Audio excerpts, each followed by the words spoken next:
Hey there, Bug Watchers. Welcome back to BuggyBot Plays Torment, Tides of Numenera. This guy's probably fine. This guy is fine. You know, I forget how far you can actually zoom in on these games. And, holy shit. What the fuck is up with that guy? Hello. Oh, unmoved woman. Whoa, I actually can talk to this lady. This lady stands in the back crowd, arms crossed and eyes cool as she watches the slow execution. Unlike the others, she's watching the people in the crowd. Depressing. Why is everybody watching this? Okay. It's what passes for entertainment in this town. People like to watch other people suffer, take their minds off their own. That's not why I'm here, though. I guess I just got sucked in. What exactly is happening? Another in a long series of pointless executions. The poor bastard they're killing is put into a trance that makes him talk a lot of nonsense, spew out that pink stuff. Eventually it crushes the life out of him and the big guy eats him. Yeah, we heard about that. We heard about that. I mean, can we... Geen isn't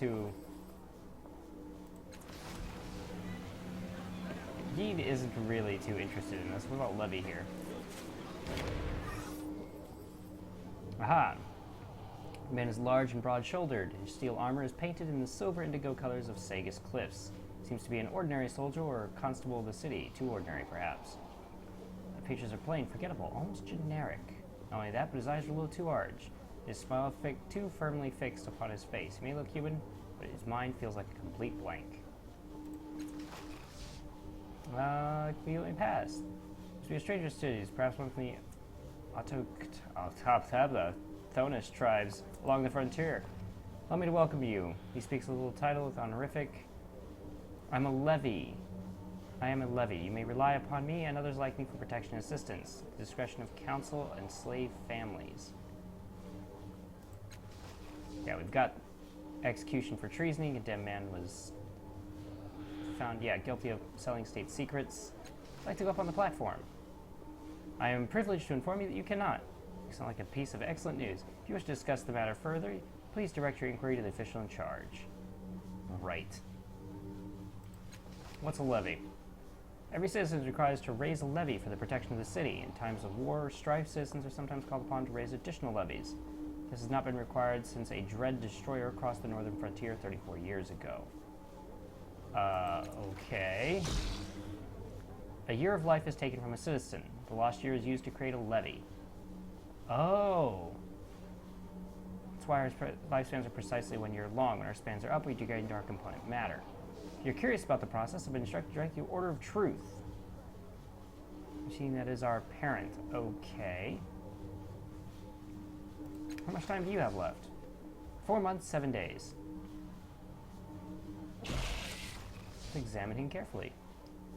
You wouldn't glance at him twice. His features are utterly ordinary and forgettable. Not too ugly, not too handsome. It is indeed almost like he's an average of thousands of men. The idiosyncrasies and imperfections merge into a bland middle ground. So basically, you boring as fuck. Oh my god, every time I stare at you, it's just god-awful. Taken together, the man's features give you a vague sense of unease. What happens if I examine him again? Yeah, okay.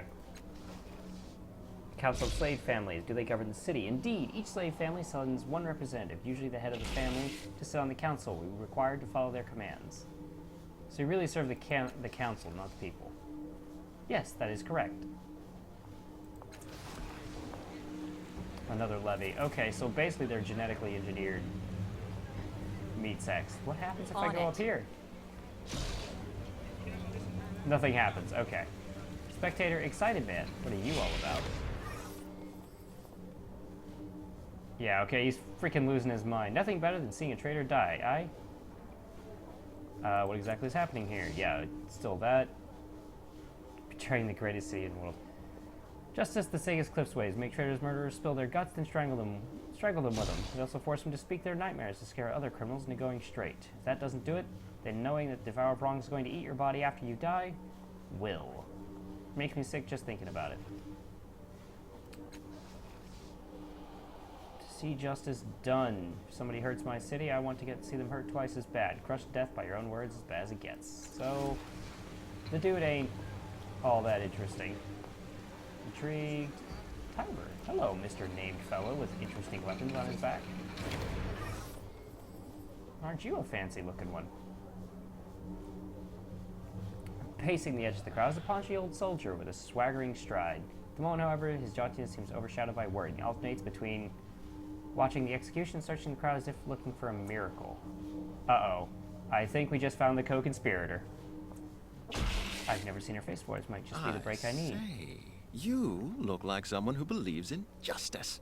How'd you like to help a poor soul wrongfully condemned? I don't need anything. My friend down the platform there is dying. The nightmares in his executioners have induced in him spill from him with every word he speaks and wrap around him like a snake. I know there are but a few strands around him now, but in a few days' time, they'll choke the life out of him. I cannot imagine a more horrible way to die. Okay, I have an imagination that would shame a sailor. I'm interested in Tiber. You'll need to be swift and willing to hold justice above law, but there is a way to save him if you will hear me out. Captain Lanchin Tiber retired, extremely retired. Once a soldier of fortune, now it's plaything. Takes another look at Riss, but my story can wait. Saving Riss's life comes first. A misunderstanding. Riss and I were to hire to deliver some expensive brandy to an out-of-town buyer. Waited with disgust and regret. Would you believe that the bottles were stuffed with state secrets? Riss was accused of selling information to the enemies of Sega's Cliffs. They call him a traitor.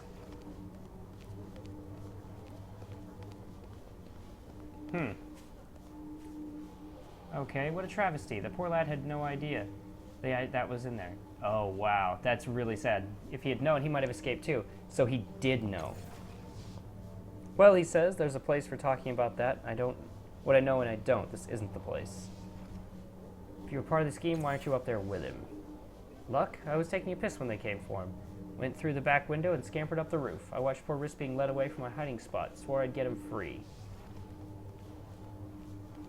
Alright, I don't really like you, Tiber. You're kinda... Yeah, friendship not reason enough. His shoulder sags. Actually, truth to tell, there's more to it than that. I'm partly for blame for him being up there. Guilt's a strong motivator, eh? Alright then. So you're kind of a dick.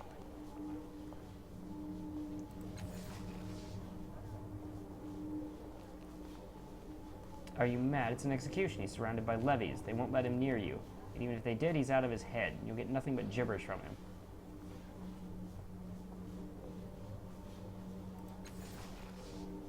As you wish, just don't say I didn't warn you. The levies are not to be trifled with.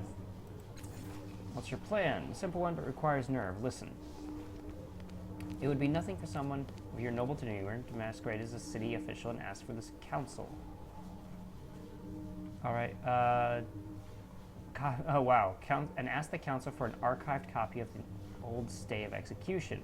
Once you have it, I'll write out a fresh one and add Riss's name. They'll present to the overseer here, and poor Riss will be set free. Would it be simpler to talk to the crowd? You're welcome to try, but leave me out of it. Sega's crowds are notoriously bloodthirsty, and the execution officials are not known for their sense of humor. You might regret it later. And you'd be alone when you did. Sounds like an extremely risky plan. Nonsense. It could be simpler. Just be calm, confident, and have a winning smile. Honestly, I'd rather not incite a rebellion right here. Being the government square, of course, there's a podium outside the council tower. I can't think of a time he wasn't there. Okay, I'll help you out. But you owe me. Mr. I'm going around basically selling out friends. First, you can buy the second from Sangon, the clothing merchant. Okay, so I need a proper story and a badge of office. So you have the badge of office. You'll tell the clerk you're from the Judicial Oversight Committee, looking into corruption and into the commutation of capital sentences. Okay, the stay you are asking for is that of a notorious gangster named Cole Carden, who was mysteriously set free a few years ago. Stay of execution, I'll make you a copy. Simple. Now if you'll let me join you, I'd be happy to show you around the city and help you with all this, whatever else you have going. What do you say? I could use the help. Making a note. Yes. What are we looking at here? Another int What character. do you need? Check out his character sheet here. All other party members gain +5 on deception. Oh. Elocutioner, so he just kind of helps out. Sucker Punch. Wow, attack deals is the target negative fettle. Confer dazed for a round. So basically this just makes it even worse. I like it. Flex skill. Choose one exploration lore while skill is active. And you gain that for 1 round, or for that active until next sleeping. Okay. Start talking on the hook, pull them towards you. Faint. When an enemy fails to resist, confer fainted. The next attack that hits this character deals 4 damage. Interesting. So what are you? Cagey Jack who knows how to take care of himself. He is indeed that. He's a good speaker.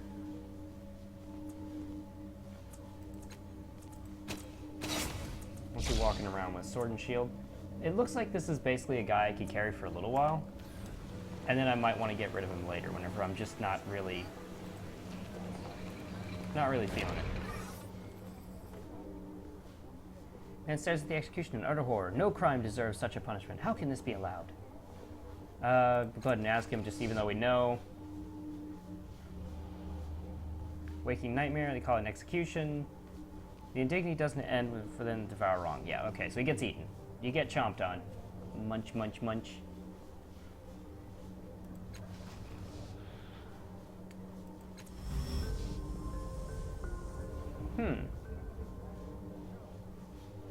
Dominant tide shift. Interesting. Utter nonsense. The punishment for bad behavior won't change a man. Reward for good behavior is far more effective. That's what really mattered to the authorities. There's nothing more than a spectacle. An amusement for the masses. If I had any courage.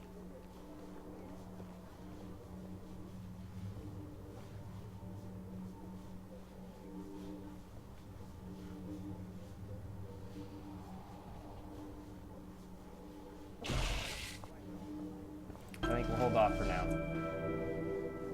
Silver tide, rise a tiny amount. I wish it would tell me what all these tides are.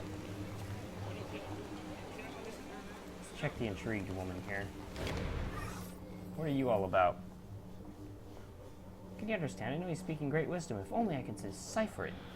If I told you he was innocent, that would be terrible, wouldn't it? But his words seem so wise. Can that even be called wisdom? Gold tide, yeah, she frowns. I suppose you're right, but I still want to hear his words.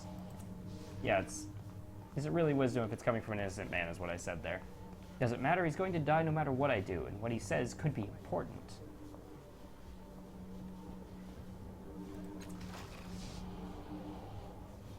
The woman hangs her head. You shame me, friend. I have put my lust for knowledge before a good man's freedom.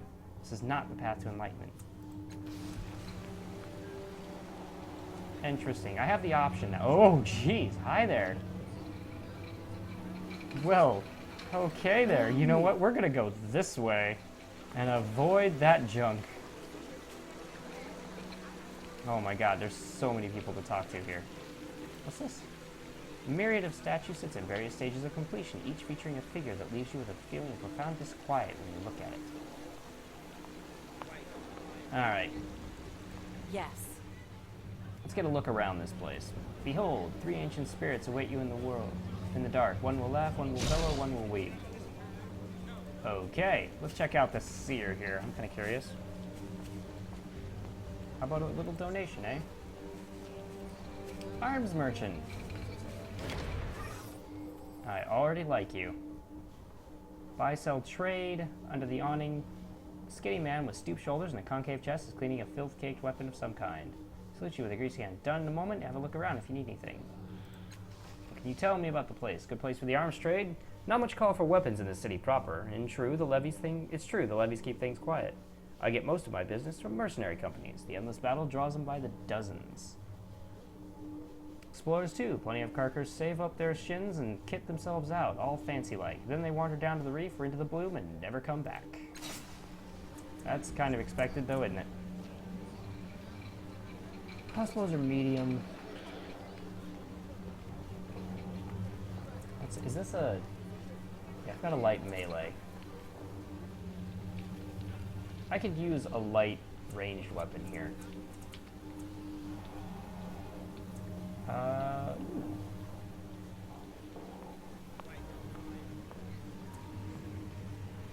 Yeah, that's a broadsword. What are you? A ferret. Medium melee weapon.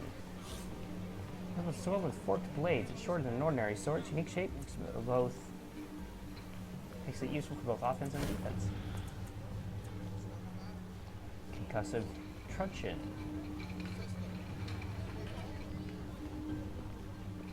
Interesting. That's a pretty valuable thing there, but I don't think I can really afford it. That's what I figured. I may as well sell this. Hey, that made me some money. Wait, why do I have this? I didn't want this. Why do I have it? No! Well, shit.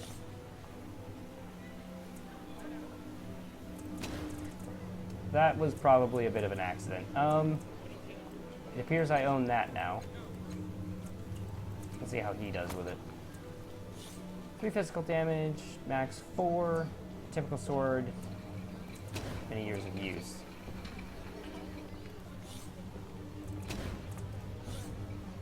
Yeah, alright, we'll go ahead and swap him out there. Deadly little thing, isn't it?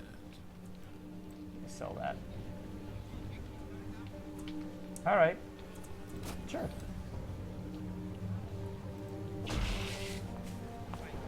Let's see.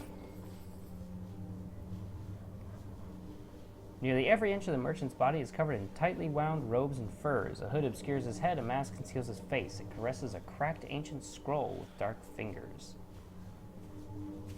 It notices you and gently taps its similarly dressed companion on the shoulder, leaving a smudge of fibrous ink.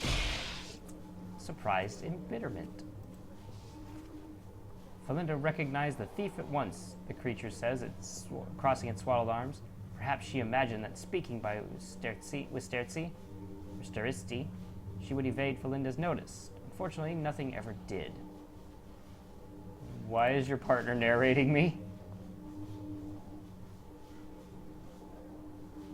Why don't you talk?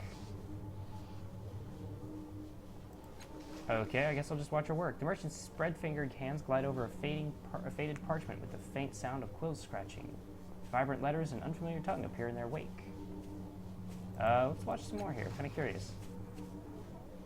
Merchant again passes a hand over the page, and you hear the scrape of a quill. Dark letters emerge from the shadow of the hand as if pulled from beneath the page. Huh. Weird. Guess we can try Felinda. Yeah, this is the obscured face. This is Felinda here again. This doesn't stop you from noticing that it is apparently furious with you. Trembling, it bats at its similarly dressed companion. Both of them turn impassive masks back to you. But the thief had come back. Had she come in shame, ready to return what she had taken? No, her hands were empty, her expression baffled. Perhaps the thief had simply forgotten to return what she had borrowed. But this makes her no less a thief. Yeah, I guess... Here we go. Thief said, trying to distract the matter at hand. Besides, the merchant had been asked this question many times. 10 years ago, this thief borrowed a book. Felinda wondered if the scoundrel was possibly unfamiliar with the definition of the word. It did not mean taking a thing and keeping it, after all. Yeah, Steristi returns to work, ignoring you both. Felinda sighs, massaging its temples with gloved hands. But in the end, Felinda took a deep, deep breath and asked the thief to simply return the sealed and long-overdue book with the 5-colored sigil on its cover. How can you remember someone who borrowed a book? Foolish one. Felinda was memory in the same way the thief was fatty tissue fluid and chunks of calcium.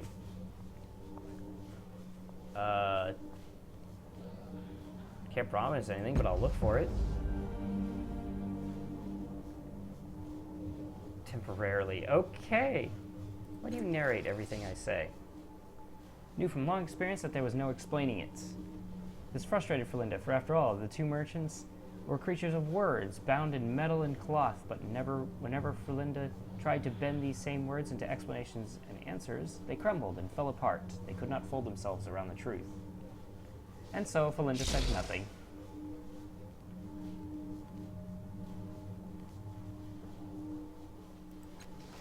Why don't you tell me this? Making a note. Okay, apparently Absolutely. my previous body... Apparently the Change God stole something from them. Kept it too. What have you got here, friend? Tell me about your strange jelly jar. This large, bald, broad-shouldered man turns to face you. You freeze. It's not his dark cloak or his sledgehammer. It's that beneath his mustache and goatee, he is so ugly he'd scare his own mother in a dark alley. He gives you an abrupt nod. You get the distinct impression that here stands a man who enjoys the boredom of standing guard in the company of his own thoughts. Slow day. Good. Nothing wrong with a slow day. Nothing to see here until you pay El Ginto, he says when it's clear that you aren't moving on. With that, he returns his gaze to the distant sea. Looking for someone who can repair a device. We don't know anyone like that. We aren't from around here. What is the thing in the cage? A Nycthemeron. El Ginto will tell you about it if that's what you want. How did you capture it? Long story. Apparently that wasn't an introduction, but an excuse.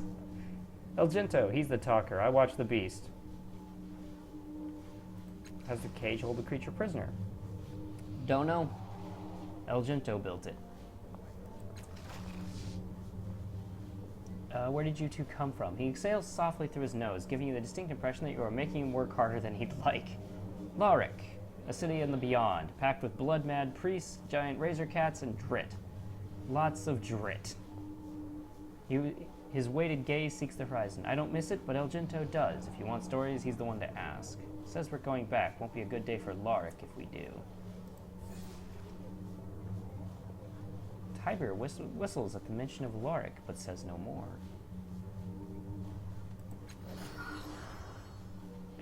Seems like he does all the work. He should, Kanadu says, scowling at you, revealing for a moment the roiling temper beneath the man's determined calm. He gets the larger share. I'm just the muscle. He's the... Trails off. Wait for him to finish. He's the handyman, Kanadu says at last. He's handy at building stuff, wrangling extra shins from gawkers, charming free food. He works hard. I pay him an extra share so I don't have to. So I have time to think. Okay. Where's El Ginto? Yeah, alright, the guy nearby. A few questions about this city. Ask someone who lives here. We're not experts in the city, and we don't want to be. Kanadu, I actually kind of like you. Yes, child. You're a good fellow. In front of you is a weary traveler, whose grim visage is mostly obscured by a pointy hat. You're a witch. Upon closer inspection, the lines seem to indicate that he has many tales to tell. Hello there, friend. Here to see the Nycthemeron? My friend in the cage over there? Or are you just looking to spend a word or two? I want to see the creature up close. Your curiosity does you credit, friend. It'll only cost you. I'm the only one in line. Yeah, it cost you 25 shins. I'm the only one in line. How about 10 shins?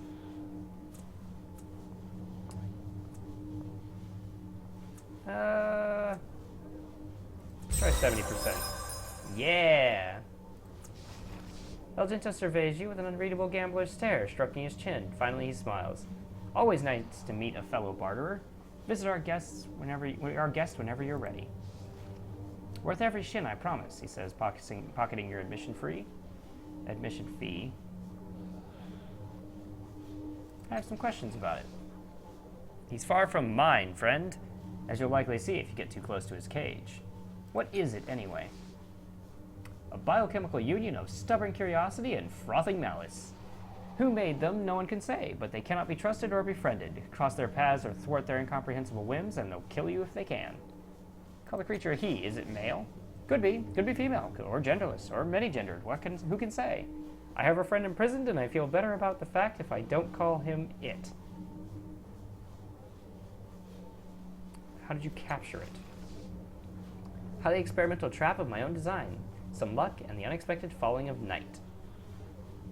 What do you plan to doing with it when you're done showing it off?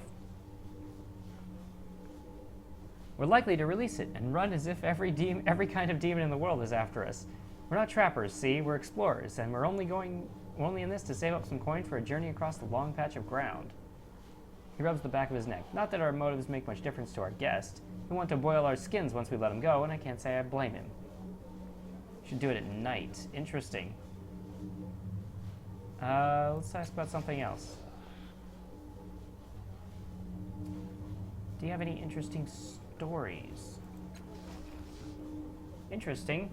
Well, I'll let you be the arbiter of that, friend. What would you like to hear about? A place called Laric. Ah, my former and future home. Born in the gray outskirts of the city, I'd like to say we were childhood friends, but we weren't. We simply came to know each other through what we lost. The priests of the million gods of Laric wandered the streets seeking sacrifices.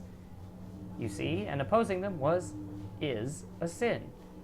In our first 10 years, they claimed our parents, then our friends. Then one day, a pockmarked priest came for me. Hauled me up the glass-paved streets. I wept and screamed, but the faithful and the fearful turned away. I'd almost lost hope when I heard the hammer scraping on the glass. Up charged Kanadu, bearing his father's sledgehammer. With a shout, he dashed the priest's brains from his skull, and we ran. And we've been running ever since, but we will return one day, I think, armed for the occasion. It worked on the Nycthemeron. It has to work on Laric. I know it will. Okay. What happened after you escaped? Years of struggle, years without measure. We lived from meal to meal, eating only what we could steal. Kanadu grew into his strength, and I grew, but less obviously. I began studying, you see. I read ancient texts about my lost home and the sickness that possesses it to this day. I thought about how I could cure it. So we began exploring ruins. We sold the broken relics we found for food and equipment, kept it interesting ones for future study. To tell you of all the adventures, take almost as many years as I've been alive, if not more. If that doesn't make sense to you, then you have not traveled far into the depths of the beyond. Some of the ruins lie outside time, and he swallows and reclaims the thread of his thoughts. We searched countless places for the components I needed for my trap. Yes, the one our guest is contained in. And we headed east, into the Clock of Kala. Lawminders, the Sirach of Yukala, the Iron Wind. We're multiply lucky to be alive. What's the Clock of Kala? A ring of mountains around here and beyond, a land of glorious and lethal wonders. I'm looking forward to going through it again. We easily spent a decade searching the base of the peaks for the final parts of the trap. At last we heard a rumor a horde of ghosts occasionally stampeded through the lands, bearing relics and smearing reality in their wake. The last detail was what interested me. Create a device, a bell of sorts, that would attract their attention, and when they came, there stood Kanadu, hammer ready. The bell drew them, you see, but it also made them more real. Kanadu waded into the ghosts, striking them down. The rest fled. But we had found the materials I needed for the trap I used to capture a god. Both Laric and Trathal oh god, okay, great, that's fun. Beneath Laric lies a mad being who demands the sacrifice of mothers, fathers, and children. Once we free our guest here, we return home with this trap. We use it to kidnap a god or die trying. I want to work with you. What other stories do we have about his past? Coca-Cola. What are some tales from your earlier days? Too many, but I think I've wasted enough words on myself. If you're still hungry for stories, Kanadu deserves a turn. Ask him about his hammer. It deserves several epics of its own.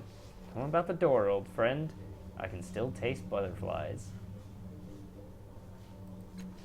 Complicated device. Must be in desperate shape if you're patrolling the circus talking to strangers. Do you have a piece of it? I might be able to offer this crystal. Yes, I have this shard of crystal. A new device, perhaps I could use it to improve the trap. He accepts the crystal shard with great care, turning it over in his cracked hands. In silence, you catch a hint of wood smoke and notice his eyes have turned slate gray. Living crystal, seeking a greater whole, still warm, maybe alive, maybe thinking. Interesting piece of tech, but not one I know much about. Sorry, friend, try asking someone else. Not a piece of tech I can use either as well.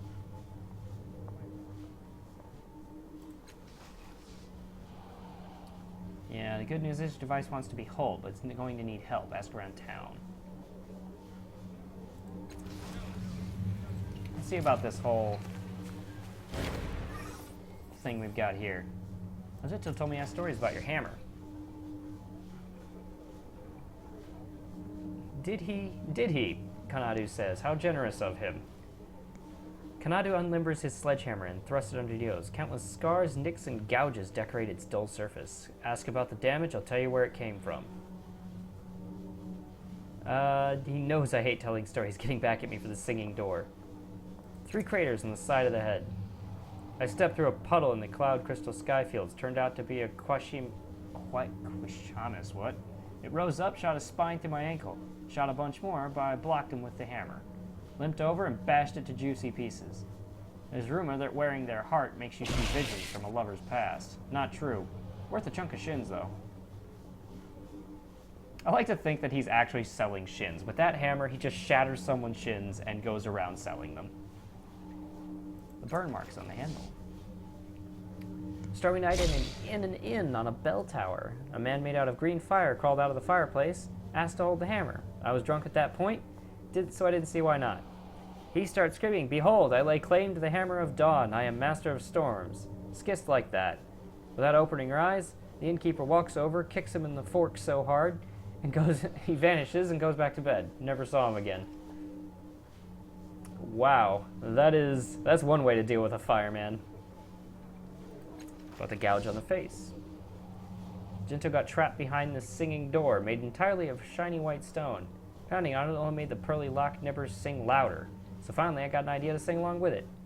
Door started weeping and swung open. El Jinto stood there, blinking, trying to explain what he saw inside. Nothing came out of his mouth but butterflies for 3 days. At least I got him out. Yeah, I made him go first. Fair enough. Deep scratch on the handle. I did that, he admits. Jinto and I spent a few years running from the assassins of Priest King Tharamalus. One of them blew some sparkly dust in my face, and I caved his skull in. Spent a week hallucinating that everything around me could bleed. Rocks, trees, water, everything. Funny thing though, I wasn't all wrong. Turns out that everything breathes when you scratch it hard enough. Everything but my hammer.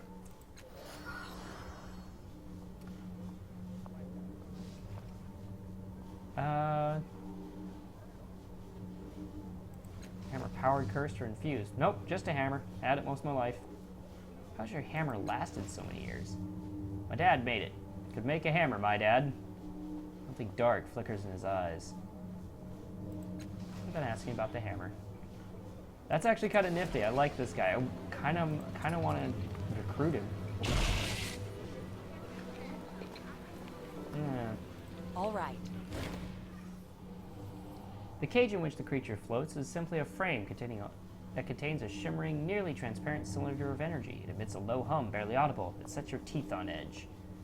The container is delicate filigree of ornate materials with no apparent controls, but surely they must be hidden somewhere in the traceries and protrusions of the wirework. Approach the cage cautiously. The monster within looks like a fungal blob mated with a muscular ichthyoid. Its multiple tentacles terminate in syringes, needles, and injectors. This mass sits atop and is integrated with a floating orb of some type. It seems to be both mechanical and biological, with one system flowing smoothly into the next, a creation from some mad nightmare. Darkens protectively and automatically as the creature throws at itself at its walls, thrashing and striking mindlessly with its needle-tipped tentacles. The darkening is almost strobe-like effect. As you watch, one of its tentacles coil black and blast furious plasma at the walls of its cage. The cage holds, but the shield's dim to prevent any radiation from the blast escaping. Mixture of synth, sponge-strong glass, and lightweight metal, intricately embroidered to create mind-warping patterns, evocative and strange. Energy shifts and flickers, somehow being shaped by the form of the materials. Your closer examination reveals a small panel cunningly placed in the frame. Some of the filigree is worn smooth, as if eroded by friction. Perhaps these are the controls. Touch the cage. Your fingers hover over some cunningly worked materials, and then your hate lands in the cage. You close a circuit energy somewhere, and you become a part of it. Strange energy jolt through your body. Shock hurls you away from the cage. Fair enough. Yeah, it's fair enough. I'm ready. What are you? If anything, the creatures redoubled its efforts. Its limbs a flurry of rage. It draws away from the energy field as if gathering in thoughts, and then launches itself at you, rebounding off the deceptive solidity.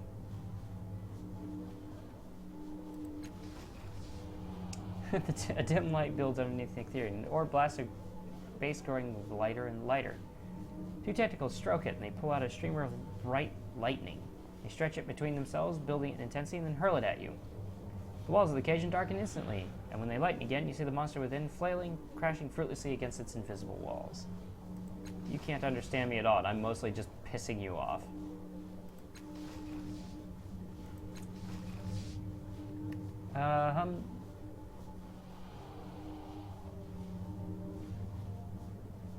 The cage hums. The cage's hum dips lower for a moment, throbbing almost as at the limit of your hearing.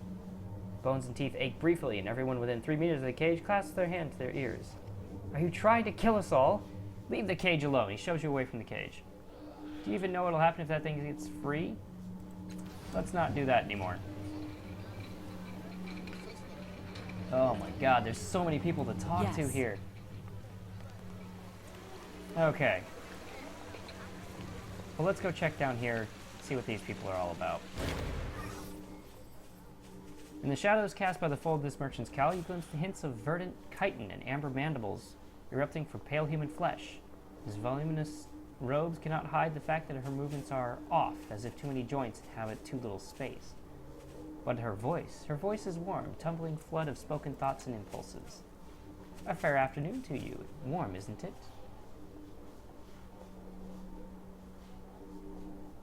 Huh. Something begins humming in one of her many pockets, and her brilliant, multifaceted eyes flicker toward an invisible point in the distance.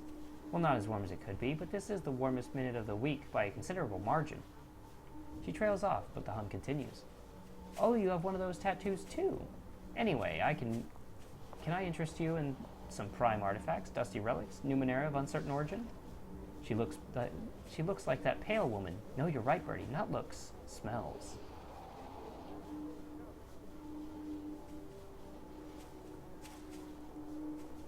You said someone else had my tattoo. Who? Ah, Pale Lady. She wanted me to fix an artifact of hers, but I couldn't make any sense of it. And that is rare, believe me. I felt sorry for her, to tell you the truth. She seemed sad, like she'd lost something and was never going to get it back.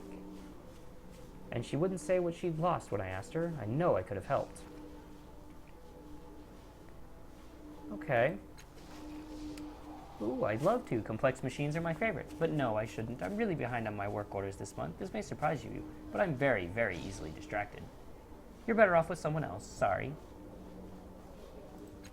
Are you sure you can't help me? Quadruple sure. Tell me about the city. No, she laughs, and it sounds like a cloud of insects taking flight. I'll do better than that. Tell me anything about this place that worries you, and I'll make it better. That's a guarantee. What parts of the city should I see first? Yeah.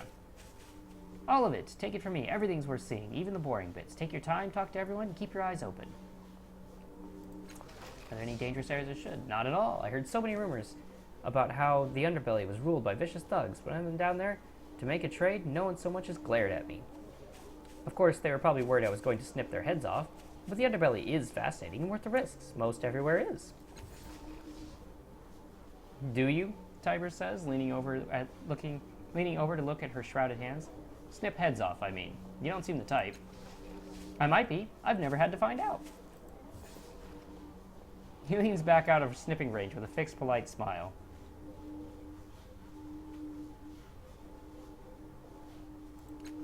I'm still finding my way. Well, she looks momentarily uncertain. It's like watching a lone cloud passing across the summer sky. You know what? I'll give you a discount on everything I carry, from now until the last star in the sky collapses. Or, you know, one of us dies. Can't do a thing about that. Sure, let's talk about something else.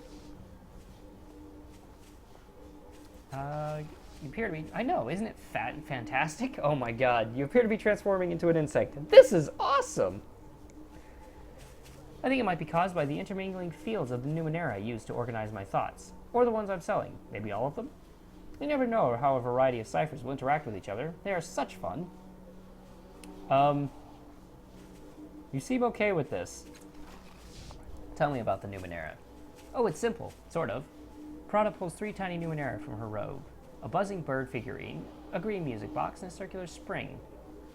I have too many thoughts if I tried to hold them all in one brain, so I'd just stand there and drool, you know? So each of these has a slightly different purpose. Which one do you want to hear about? The bird. Birdie's pretty simple. If I'm running with a great thought, and I don't have time to complete, I shunt it to her so I can pick it back up later. She does everything, she does make everything smell like berries, though. The music box. The jade box is a tough old lady, but rolling with a more complex line of thinking, I bring her up. She chomps the individual ideas and feeds them back to me. I try to use her as low as possible because she gives me headaches. No, what's the opposite? Head eases? Anyway, they're worse than headaches because you can't go around thinking everything's alright. It's bad for your health. Circular spring. That's Rowenda. She's a bit scary. I can shunt a bunch of thoughts into her, but she doesn't process them. She just gives them back to me, slightly changed and infinitely better than when they went in.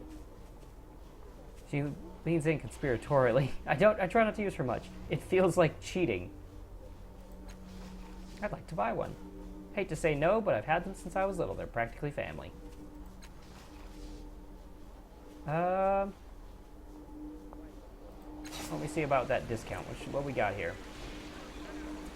Holy crap. Okay, spray flesh. Healing things. Automatically refill. Oh, wow. Contingent syringe. That's pretty good. Or subroutine. So that basically just full heals me if things go wrong. Third band. Wow. Also refills everything.